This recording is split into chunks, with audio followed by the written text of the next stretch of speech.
Prime Minister, the South East, the South West, Midlands, the North, you're losing everywhere. Prime Minister, why is that?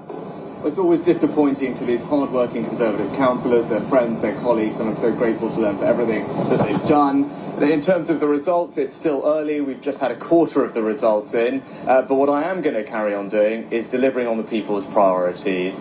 Halving inflation, growing the economy, reducing debt, cutting waiting lists and stopping the boats. That's what people want us to do. That's what I'm going to keep hard at doing. The hapless Prime Minister repeated this again during the interview. But the message I am hearing from people tonight is that they want us to focus on their priorities and they want us to deliver for them. And that's about halving inflation, growing the economy, reducing debt, cutting waiting lists and stopping the boats. So let's break this bollocks down.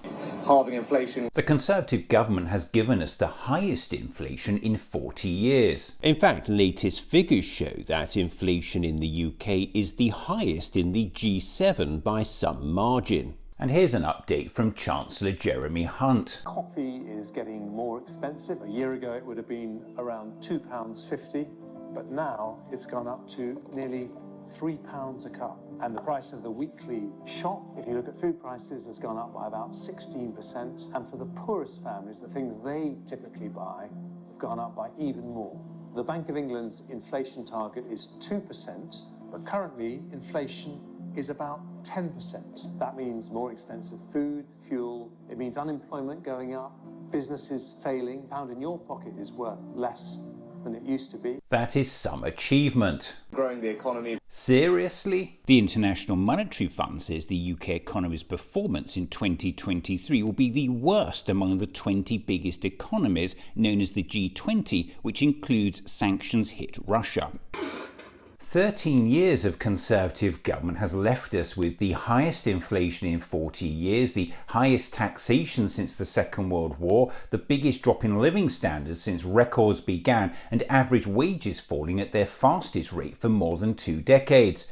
And Sunak himself was actually running the economy for almost 3 of those years as Chancellor. Of course I want to see growth growing, Nick, right? Of course. Now, we have to think about how to do that.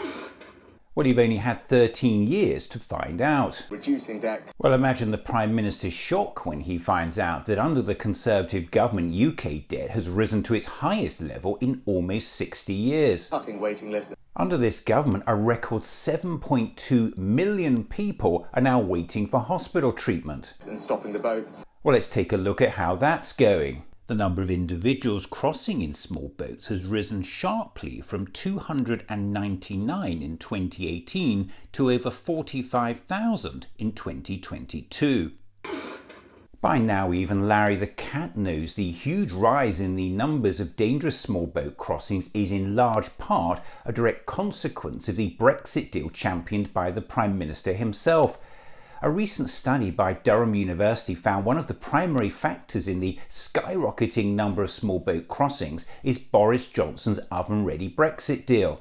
According to the report, it was the government's decision to leave the EU without a returns agreement in place, which has led to the skyrocketing number of dangerous small boat crossings. So this issue has in large part been created by the government itself. And now the Prime Minister wants to use it to trample on human rights with his illegal migration bill. So we believe that our bill is compliant with the ECHR. But again, even Larry the Cat knows Sunak's illegal migration bill is a flagrant breach of the government's obligations under both the Refugee Convention and the European Convention on Human Rights. It says as much on the front page of the bill. The bill, very unusually, on the cover, says the Home Secretary is unable to make a statement that the provisions of the illegal migration bill are compatible with the Convention rights.